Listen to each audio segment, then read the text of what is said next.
Welcome to The Secret Life of Therapists. I'm your host, Dr. Habiba Zaman, and I have founder of multiple companies and fellow entrepreneur Jermaine E. here with me. Thank you for being here. Thanks for having me. Of course. So we are going to talk about the life of an entrepreneur, frankly, and all the things that go into it. It's a different beast, don't you think, to be an entrepreneur? It's a completely different mindset, mentality, and life force that goes into owning a company. I think it's a path that chose me, not that I had a Okay. choice. A path that chose me, and I've come to embrace it. And some days it's better, some days it's rougher, but I like it. How did it choose you? Well, I think it chose me when I graduated from university at 22 years old or so, more than a decade ago. And I wanted the jobs that look cool, but when I applied to them, I was always underqualified. And for the Mm. jobs that would take me, I am typically overqualified for it, at least in their eyes. And so I just couldn't land a job. And so I had to just follow my interests and follow my curiosity and just figure out what I can build in this world. And what are those interests? Well, I think in my 20s, it was more about the external validation of what is cool at the time. I think so. This was the mid 2010s. And so at the time, everybody was trying to build mobile apps that are social networks and things like that. So I just chased the same. I wanted to be Forbes 30 under 30. I think like many men, I think that being successful solves all my problems, right? So I started going down the path of just whatever makes the most money. Okay. I mean, Yeah. what is success for you now? Do you think that's changed? Oh, it's definitely changed a lot. And I think a big part of it is just the people that I surround myself with now, right? Like my partner who affects me a lot helps me see the world in a very different way. And as well as watching my parents grow older Mhm. and what is important in their life has shaped the way I think of how I want to spend my time.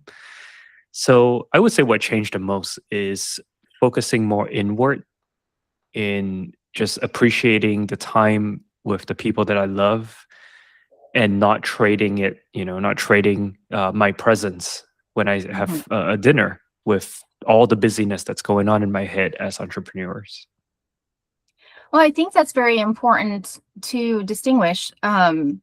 There's the four sacrifice or the four elements that one of my friends sent to me yesterday, where you have your family life, you have your hobbies, you have your health, and then you have your relationships, right? And one is always being sacrificed if you really want to be good at the other. You can only really, it's the four burner method. That's what it's called. And you can only have two of those going at the same time. You can't ever have all four. Did you see any of that? Yeah, I think I'm still stubborn enough to try to do all four. you know, I think it's ongoing progress. I just went on a road trip to Grand Canyon 2 months Okay. ago. And it came about because my girlfriend and I, we were in Phoenix, Arizona, and we had some work stuff going on, and then we had to be in Vegas in 5 days. The logical choice is just to fly there, right? You get to put your head down, lay in a nice hotel, and not think about anything. But we thought, when's the next time we're going to be able to drive through Sedona and go to the Lower Grand Canyon and go see Antelope Canyon in the Navajo Nation? So I told myself, like, hey, let's just do this 5-day road trip. And the first day, I was like, okay, this feels good. I'm very present. Love seeing the red rocks. Second day rolls around, I start thinking about my emails a little bit more. And third day rolls around, I'm all out anxiety of like, oh, I'm so behind, and I gotta. And I think this is a work in progress for me. It's just really hard to turn off that brain. Look, as an entrepreneur, there is no turning it off, I don't think. Right? It's very, very difficult. It is for me anyways, right? I have a couple of different companies as well.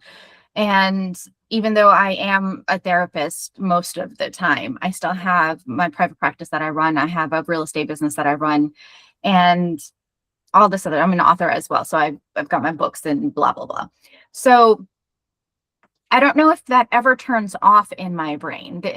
People are like, oh, it's so nice being an entrepreneur because you can set your own schedule. And I'm like, yeah, no, that's not how it works, because we don't get the paid time off. We don't get the sick days. We don't get the whatever. I feel like my brain is always on. Right. So my thing, I guess what I sacrifice the most, because I refuse to sacrifice my relationships, um, or my practice, or these other things of the four burners, but my health went to shit. Absolutely went to shit, because if you don't turn that off, your heart rate doesn't go down. If your heart rate doesn't go down, then your body is not recovering at night. And so like my aura ring is always yelling at me, being like, you suck today. The sleep was fine, but the heart rate never went down, kind of thing, you know? Hmm. Yeah, I think we just have to accept that we're people that are different breeds, right? Not everybody wants to choose this kind of a lifestyle. And I think the important part for me now is how do I align this lifestyle and people around me who understands this lifestyle? Like and how to protect our mental space too. Right before this call, I was at a cafe and I was rushing to that cafe because I needed Wi-Fi. I have a call with New York, and I felt that stress. And I told my partner, and I said, hey, I think next time if I have back-to-back calls, I'm gonna stay home. Right. I'm just gonna stay home where it's quiet and I know that the internet works because I don't need to add additional stress. And she's so Right. understanding, right? So she's gonna remind me next time, hopefully I'll listen when she reminds Yeah. me. But I think that is kind of just aligning the right influences in our life so that it allows us to do what we feel like we're destined to do. Right. Um, and so far it's been working out pretty well for me. So I'm very grateful for that. Okay. All right. So tell me, what are your passions? What's the thing that makes you function and wake up every day and just be like, this is what I'm doing. The hustle is real and it's worth it. I would say I've spent a lot of time trying to figure out how the world works. Mm. I've worked in politics, because I was confused about politics. So I went to work for the former treasurer of California for a year and a half. And then I was confused about how advertising works. And then I just started learning about that. I was curious about filmmaking. I went to learn how to make short films. So I spent a lot of time understanding how the world works. And then sometime when I felt like I was ready to switch, I started looking more inward, know thyself, right? To understand what do I care about. And I think I'm coming to the end of that journey. At least I feel fairly confident about my answers. And now I'm thinking, okay, now I know how the world works. I know a little bit about myself. How do I want to spend the time that I have here? And that's kind of where I'm at in my journey right now. I would say everything that I'm doing right now feels like a reflection of who I am as a person. I believe in I definitely believe in leaving the world a little bit better than I found it. I don't have this grand goal of a big legacy. And I used to think I want to be recognized. I used to think I want books to be written and all those things that I can leave behind. But as I kind of understand this thought of like, I don't really even know my grandfather's name or what he did in his lifetime. What makes me think that whatever I'm going to do in this world is going to be so important to be even thinking about a legacy. So I started focusing more on the now, right? What can I do now to impact the people around me now and as early as possible instead of putting it off to a future date for that legacy? I love that. When I was asked what I wanted my legacy to be, I I was like, I'm not leaving a legacy. What are you talking about? What do like it didn't come to mind that I was trying to leave a legacy. And then the more I thought of it, I realized that I already am.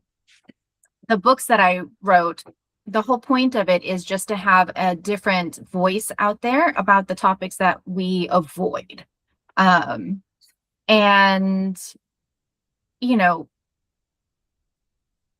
basically my therapy is the same thing, right? Like I help each individual grow one person at a time and the impact that they're going to do out in the world in their own lives. But when I was thinking about my kids, because initially when I had my private practice, I was like, oh, well, if they go into mental health, then they can just take over, right? My kids are as far from mental health as you could possibly be in what they're interested in. One wants to do mechanical engineering and the other one wants to do aerospace engineering, right? Like it has nothing to do with humans and any part of what I'm leaving behind. So it's a very curious question because I've never thought of it as leaving a legacy until just recently. Yeah, I mean, I think what you're doing here with the podcast is a great way to quote unquote leave a legacy because, as you know this probably much better than I do, stories is what resonates with people, right? And in some ways, I'm not sure. I'll speak for myself. I've done maybe 50 podcasts in my life, and sometimes I think I'm pretty sick of my voice. I'm sick of telling the same stories in slight different variations over and over again. But then I think I look at someone like Tony Robbins, who's been doing it for 35 years and all those people, who's been out there and how their stories affect people at different times of their lives. And it kind of reminds me that it's the same for me. I may have heard the same story over and over again, but once in a while when I really need it, it shows up in my life and it really makes a difference. And that kind of keeps me going right now.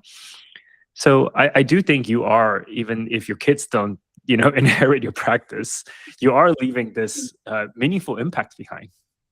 Right. I guess it's just depends on how you define it, right? When I used to think about legacy, I thought about people with these, generational pass down of their ideas or the work that they've done or that it impacts on a large mass scale, these huge companies. And I never wanted to be part of anything like that. That's not, I like to just hide in the corners, right? Like that's more of my thing.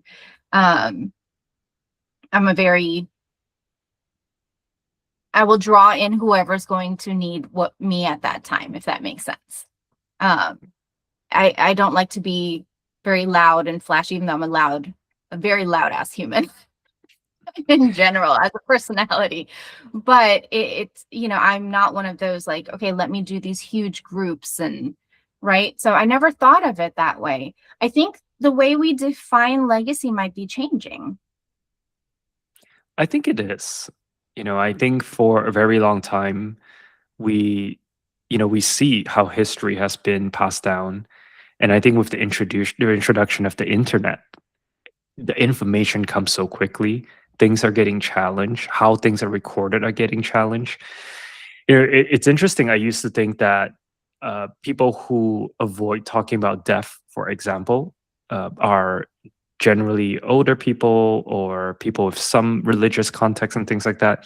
And I realized this fact that Gen Z are the people who are most willing to talk about death, right? Typically, older people are more willing to talk about death, but Gen Z is willing to talk about death because they're so desensitized by all these chaos that they see. And I guess that's how the world is changing. It's not that the world is a worse place than it was before. It's just that now we know everything that's happening in the world and it's all in our face all the time. And so if you're a 17-year-old, you've experienced through the internet multiple once in a generation crisis just in the last 5 years. And so it makes them, I guess, desensitized towards things like death, right? And legacy. Do you feel like they're thinking about it sooner than what they would have, maybe? I'm not sure. I think maybe it's the approach, the lightness of the topic that I find. I think talking to especially some of my younger users, especially in the early 20s, no one in their right mind in their 22 to 25-year-old would think about what do they want to leave behind, right? But as school shootings in the United States have become more common, it's like death doesn't seem that far away, right? I think they're facing mortality a lot sooner than when they didn't have access to so much information. Yeah, and I don't know. I guess who am I to judge if that's a good thing, bad thing, light or heavy? I think it's just it is what it is. And how can we? I don't have kids yet, but when I do, I think about these. How do I make sure that my kids are confident in themselves, right? So that whatever comes their way doesn't affect them so easily. And yeah, this is a conversation I've been having more and more. I'm 34 now, so hopefully in the next few years, I'll really have to put this into practice. Okay. I mean, I think, that's a very important thing about your children and talking about your children, even though you don't have any, just thinking about it ahead of time, because what you tell your children is what becomes their identity, right? How you speak to them, how you relate to them, what you give them permission to do or not do becomes their identity, becomes that voice that guides them. And, you know, for some, it's great because it creates that secure sense of self. And for the rest, they come see me later. And Mhm. then we can rewrite it then. But it's Right, very, very right. important. There's this saying, children are resilient, and I hate that saying because I think it gives permission for people to fuck up and not pay attention as much as they need to what they're saying and how they're treating children, and the the building blocks, right, of who they're going to be 20 years from now, right? I feel like people need to do a little bit more. Yes, human beings are resilient. Yes, we've gone through hell and back and then still trekking along, but just trekking along is not the goal, right? You want them to thrive. So, I mean, as long as you just pay attention to what you say and how and what you, right, give them the space to be, give value and meaning to their voice, they'll be great. Yeah, I don't know if you can validate this, but I've always kind of have this conclusion of all the random things that I read that, by the time a child is 5, their frontal cortex is like developing and fairly done. Is it frontal? Yeah. That you can only affect so much of your child until they're about 5 to 6 years old, and their attitude and their interests may be kind of baked in. But then when they're a teen, the best thing you can do is just to curate who you surround them with, because their social setting in their teen actually affects how they see the world much more than whatever values you can try to force onto them. Is that generally right, or? You have until about age 9 for helping them build that foundational narrative that's going to play out in their minds, right? But their prefrontal cortex is not fully developed until they're 25. Okay. Yeah, so you have a long time. The part that regulates emotion and the part that regulates thought, they're not connected until after the cord is not even there until 18, right? So that's why you can talk to a child all day long and then they'll still have the tantrum. Right, they're still flailing around on the floor because the two are not connected. It takes a while to do that. But I do agree with you. At about 13, 14, biologically, children, the point is to separate from the family, right? That's where individuation starts to begin. And you have to allow them to go explore. Even being a therapist, I know nothing when my children are in those ages. What do you know? You don't understand how I'm feeling. You're right. I haven't done this for 15 years. Sure, you are correct. But that it's supposed to be that way, right? So you do have to be very selective of their social surroundings and then what they're exposed to, right? I'm going to sound like an old fogey, but I believe there's a reason why we have the scoring system on what movies are, right? What the show, there's G, PG, PG-13, PG-17, or whatever it is, and then R, whatever. There's a reason for that. There's a bunch of people that came together and put, and maybe we shouldn't allow somebody at this age range when they're developing these things to have exposure to what is being shown over here. Does that make sense? Or video games. Because subconsciously, you don't know the difference of what you're seeing as whether or not it's real. So if they're playing out games that are violent, their subconscious is absorbing that as normalcy, right? It's no different. And you can tell them, well, we don't do that outside of the home. This is just a game. This is make believe. And they'll conceptually say, yeah, you're right. I know that. And yet, like you, to your point, look at the increase in violent acts in young adults, right? Or even young children, the school threats and all these things that you're just like, what the fuck is going on? Well, that's what's going on. It's this desensitization, right, of things that should be morally wrong, but you're partaking in things that are morally wrong in this game. So where's the line? Yeah. I mean, even to bring it, slightly to a less serious topic, like branding, right? I think we all as humans think that branding doesn't work on us, right? That if we saw an ad 10 times, it doesn't work because I'm immune to it. Like I know what I like. But the truth is, repeated exposure to certain kind of lifestyle visuals. I am not afraid to admit this, that I always thought that I am immune because I'm an advertiser at heart. I'm a marketer at heart. I know how these ads target people. But then I was like, I started watching Formula One, the racing car, and I started watching more, and I realized I have this gravitational pull to certain brands, and I was like, oh, it's actually working on me, right? Yeah. Association to certain things. But I think that's just like a very human thing, right? Like we don't really understand abstract things, right? We only understand the closeness of things, the things that are proximity to us, close proximity to us. So Right. yeah, pretty fun. Humans are interesting beings. That's why we need someone like you to, to talk to us and to help us uncover some of these things in our head.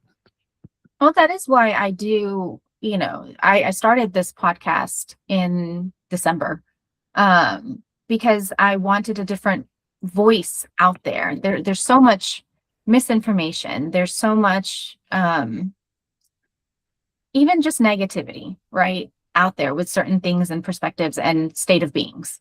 And the negativity I'm talking about is kind of like what we were talking about earlier before we got started about being an entrepreneur, right? Like there's this perspective of when they see you from the outside, they're like, wow, I wish I could be him. I wish I could be as strong as him. I wish I could be as successful as he is. I wish, I didn't waste so much of my life getting to where he is right now, but they don't understand what you've been through or what you've had access to, right? It's all the other things that I think media these days, they minimize, right? Just completely downplay. Like I said, they're like, oh, it's nice. You get to make your own schedule. And I'm like, but I also have 3 phones that are endlessly going.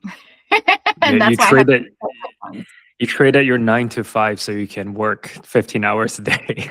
Right. That's And then basically it. I'll benefit from it, sure, right? Because I get to be in charge of what the course of this life, right? I get to decide where this is going to go. I get to decide what these podcasts are going to look like. I get to decide the topics that we're going to talk about. I get to decide who I get to be on these shows with and what I present to the world. And I wouldn't be able to do those things if I worked for someone else. But what you miss out on, and this is the part that's not advertised, right, is that you also then don't have that stability. You don't have that safety net. You don't have somebody else doing the thinking for you, right? All the unpaid labor of being an entrepreneur is kind of swept underneath the rug under the glamorous lights of this is who I am now. Yeah. Yeah, I do. I think back to the point of being grateful. I feel very grateful that I am surrounded by people who are crazy enough like me. So, once in a while I get a text from a friend and say, "Hey, how you doing?" That's actually a sign of like, I need to talk to you because I'm going crazy. Yeah. And yeah, I just got one a few days ago, and we connected on this craziness of trying to make payroll every month and not understanding how long this will be certain for. We're just like constantly going. So yeah.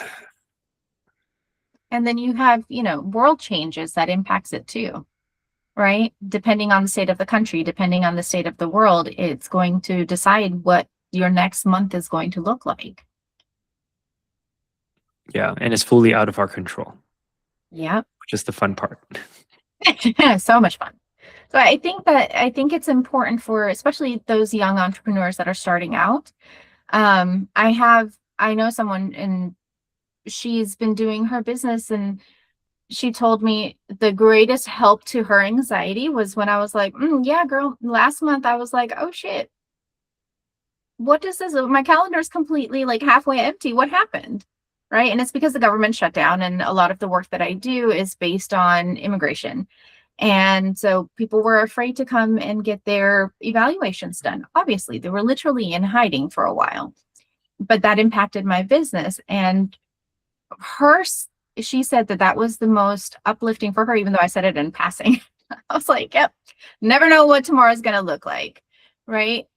And she was like, that made me feel a little bit more stable. And I was like, how did that make you feel stable? And she was just like, because 14 years later, that's still your reality. It's not that I'm doing something wrong because 1 month is this way and 1 month is this way. She's like, even after all these years, this is the ebb and flow of owning a business. And I was like, yes, yes, it is.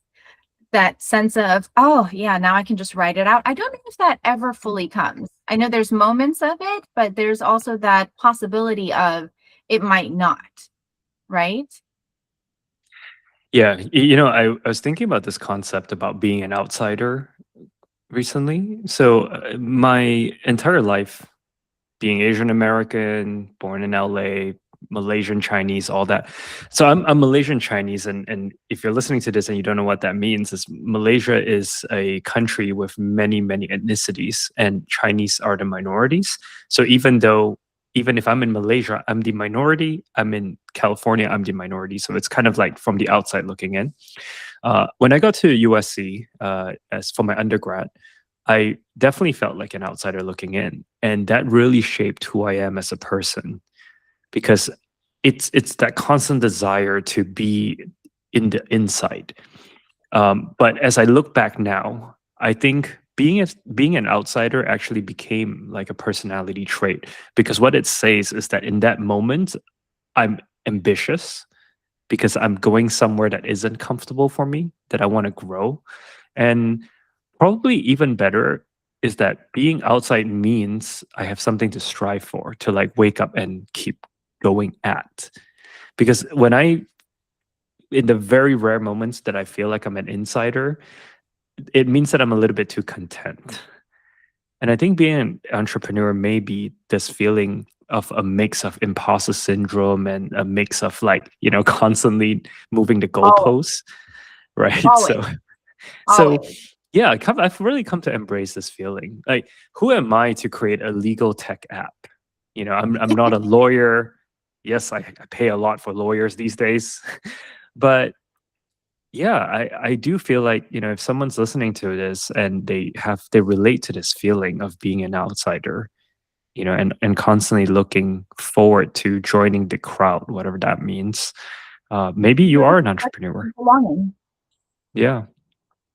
Yeah, I think I like my crowd, which is the ones that always feel like being on the outside. Yeah. Yeah. No, because embracing what makes you unique, there is no, and I learned this much later in life as well. I was always, I always felt like an outsider, but I always felt like the other, right? Like just the oddball out kind of thing. And it's, you know, I'm biracial. I'm from Bangladesh, and also my birth mother was Caucasian. So I never felt like I fit in, right? I don't look like everyone else typically does, from Bangladesh or just, white American. So I always felt outside, always, always, always. And it leaves a hole almost. And I think what you're trying to say is you filled that hole with purpose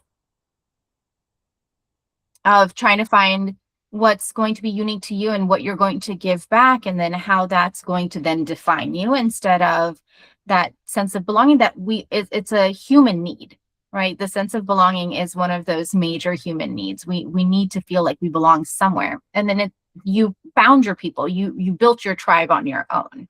And I think that's the most beautiful outcome, if people can just hang on and not let that hollowness consume them. It is certainly a journey that, may go on for decades. right? Mhm. Because as I think, as my next journey is probably, to become a parent and to understand what it means to be a parent who's building a business, um, an outsider parent, however we define that. I think, you know, being half Asian is kind of a cool thing now, right? It was never really understood before. By the way, did you know this? If you probably for us, we call someone like you Hapa, right? Okay. Right, half Asian Pacific something. Mhm. Mhm. Right, but the young Gen Z and Gen Alpha. Do you know what they call you? No. They call you Wasian, white Oh, yeah. Asian. My son does that. Yeah, yeah. So I had this conversation with someone recently who's younger, and she's like, "Oh, it's so funny that you say Hapa because that tells me you're older than me." And I'm like, "What do you mean?" And they're Fun. like, "Well, we're Gen Z and we call ourselves Wasian." Yes. Yes. Yeah, Well, my son says, I'm the most Bengali person that looks Polish. And I was like, dude, what? that sounds like a great compliment, right? Well, he likes to tease me because I'm so fair, right? And he's got this glorious tan skin, right? And the like no amount of being outside ever gets me to his just gorgeousness, right? And so he'll be like, mm. And then of course, my parents, they're very much involved in my kids' lives, right? So my parents look straight Bengali, right? And I'm the one glowing in the dark next to them.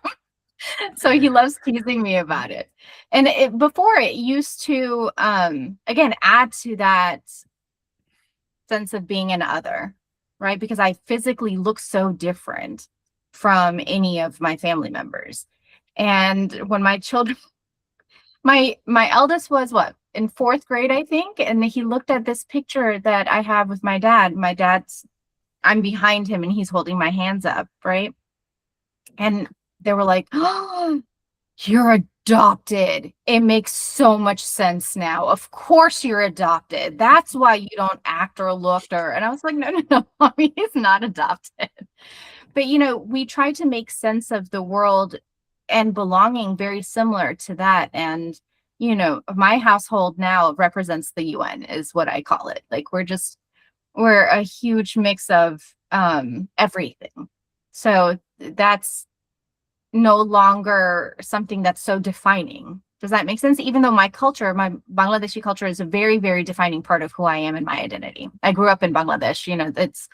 I love the culture, the food, the outfits, all of it, right? Like everything that's beautiful about it. But it also very much was this core source of separating me from everybody else that was around me when I came here. Um, and now it's like, I embrace it so wholeheartedly. When I was younger, I didn't, right? And then navigating that I think is so important. And then finding your strength in that, I think is beautiful the way you have to let it drive you and fill that purpose and everything. Um, so Can lastly, I tell me, ask? yes. Actually, can I ask what was there a moment or something that happened that made you embrace the Asian side of you, the Bangladesh side of you? I think it was development, right? It was in college years. So every 5 years, we have a change in perspective, right? What we see in the world changes. Our values remain the same and we add to the value list, but the way we see it changes. So success, that's why I was asking, what's your definition of legacy? What's your definition of success and how has that changed? Because it's going to. And that final shift doesn't start from what we've seen that's been recorded until 65, right? That's when the final transition starts. That I'm sure if they did those studies again, it would be much later now since we're living to be much older now. And that's what it was. It was when I went into college, I embraced how different I was. And I was okay because we're all celebrating everybody's differences in college, right? It's not about what the clique is anymore. It's not about the groups of people, the cool kids and the not the cool kids or whatever. And I was always a geek. I was never the cool kid. And so when I went to college and I was studying what I believed in and what I loved and what I felt passionate about, And then I saw how different it was from other people. And then why I started, especially in psychology, why I was so different in my perspective and why I was able to embrace certain topics and embrace certain people and help people the way I did was completely based on my upbringing. That's when I was just like, yeah, there's no point in trying to fit in. Right. The reason for wanting to fit in, again, is a fundamental need for belonging. Yes. But it was also because if you're insecure with how different you are, right, that's just going to highlight how much of a outsider you. And I was in an environment at this point where we all had shared values, right, by the time I got to grad school, but everybody was completely different. So you have no choice but to just embrace how different you are. And there's no point in comparison. That was the thing that I loved about it, is nobody's comparing themselves to the next person because everyone is so different. So that was my kind of transitioning point. Mhm. I first felt that when I went to an improv class in LA. I wanted to be a better speaker, and Uh-huh. it was the first time where I was in an environment where everybody was like in a safe space to say whatever craziness comes out of your mind. Yeah. Um, but it took me a very long time to feel comfortable connecting with being Chinese. Like I think part of living in the United States is at least 80s, 90s, probably 2000s is just fitting in. My parents probably want me to be as white as possible, right? Like to remove my Yeah, it makes accent it and easier for you, right? Like that's why. yeah, and I fully understand where they came from because they landed in Oklahoma where they didn't speak the language and they were treated like outsiders because of the language, right? And I like completely understand it now, but it really took me quite a long time. I was maybe just a few years ago that I started really embracing some of the values that I have as a Chinese person. Saying that is funny because everybody who knows me, yeah, generally knows that I am so California. Well, that's beautiful though. Again, that is a big part of development, becoming secure in what you are, right? As you go through it, you're going to embrace, wait till you hit your 40s. It's a whole nother level of embracing yourself at that point. Um, and Yeah. just, be curious about your transitions. I know earlier you said, you're getting to the point where you're like, I know what my values are. I know how to answer these questions. I know what they look like. And yes, that's true for your foundational things, but definitely leave some room for being curious about who you're becoming. I'd love to see who you're going to be in 5 years, right? Because it's not going to be who you are now, especially if you have children, as these major life transitions happen. So be very curious about who you're becoming. The reason why I said I have quite good clarity as to what my values are is because I've read this thing somewhere and when I was about 22, 23-ish. I wrote my own eulogy when I was young. Right. And in my first eulogy, I wrote it 3 times. And the first one focused so much on who will show up to my funeral. It focused so much on this, what will people say when I'm not in the room? And the second one came about 8 years after during COVID. It's when I think a lot of us were forced to reflect on what matters to us. Right. Yeah. And what I realized was like the wedding guest list that I had built when I was 23 was like 400 people. And then it shrunk down to about 100. And I thought that was a big, shrinking of guest lists. And my mom passed away 9 months ago. And after she passed, I again wrote my eulogy because I was affected by how people showed up to my mom's funeral. And the guest list didn't even matter.